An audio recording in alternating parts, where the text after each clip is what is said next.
लोटला, तिथे तो असं लोटून गेला. लोटल्यानंतर तिथं दीपंकर बुद्ध थांबतात आणि त्याच्या भिक्खू संघाला जे दीपंकर बुद्ध या ठिकाणी उपदेश करतानाचं पाहायला मिळतं. आजपासून येणाऱ्या कालावधीमध्ये माता महामायेच्या पोटी तसेच राजा शुद्धोधनाच्या घरी हा जो तापस सुमेध जो आहे तो बुद्ध म्हणून जन्म घेईल, सम्यक संबुद्ध होईल.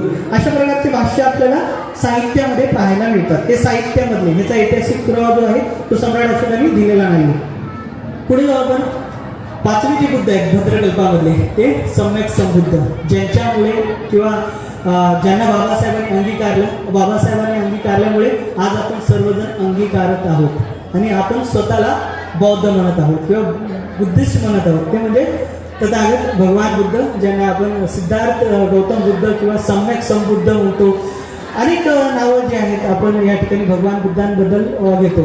तर त्यांचा जन्म जो आहे तो वैशाख पौर्णिमेला झाला. आपल्या सर्वांना माहिती इसवी पूर्व 563 मध्ये. नाव त्यांचं मुळात जे आहे ते सुधात होतं. त्याला सिद्धार्थ म्हणतो ना, सुधातो. पालीचे नाव आहे सुरुवातीचं सुधातो, त्यांचं नाव सुधातो होतं. सुधातो हे होतं. सुधातोचं नंतर सिद्धार्थ झाल्याचं आपल्याला पाहायला मिळतं. डायरेक्ट सिद्धार्थ नाव आलं नाही, सुधातो इथून त्याची उत्पत्ती आहे. तर त्यांच्याबद्दलची आपल्याला माहिती मिळते. म्हणजे त्यांच्या भगवान बुद्धाचा जन्म झाल्याच्या नंतर भगवान बुद्धांनी खूप मोठा प्रवास केला ज्ञानप्राप्तीसाठी. अर्थातच ग्रहत्याग केला. त्याला ग्रेट डेपाचर म्हणतात, म्हणजे महाभिनिष्क्रमण. त्यांनी वयाच्या 29व्या वर्षी महाभिनिष्क्रमण जे आहे ते केलं. प्रवास केला खूप लांब पल्ला. त्यानंतर 6 वर्ष इकडे तिकडे ध्यान करत त्यांना ज्ञानप्राप्ती प्राप्त झाली. वयाच्या 35व्या वर्षी बुद्ध या ठिकाणी किंवा ज्याला प्राचीन काळी उर्वेला बोललं जायचं या ठिकाणी त्यांना ज्ञानप्राप्ती झाली.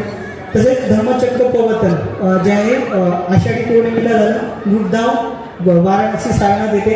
त्यानंतर महापरिनिर्वाण भगवान बुद्धाचं झालं. आता याच गोष्टींवरती आपला जो ऐतिहासिक वारसा जो आहे तो अवलंबून आहे. आणि इथूनच जो ऐतिहासिक वारसा, मी शब्द लक्षात घ्या, ऐतिहासिक वारसा जो सध्या एक्झिट करतोय, जो सध्या हयात आहे, जो सध्या वर्तमानामध्ये आहे, त्याची उत्पत्ती इथून झाल्याची आपल्याला पाहायला मिळतं. मग मला बरेच लोक म्हणतात सर तर भगवान बुद्धाचं महापरिनिर्वाण झालं त्यानंतरच उत्पत्ती झाली का? नाही. भगवान बुद्धाच्या हयातीमध्ये देखील अनेक स्मारकं बनवली गेली.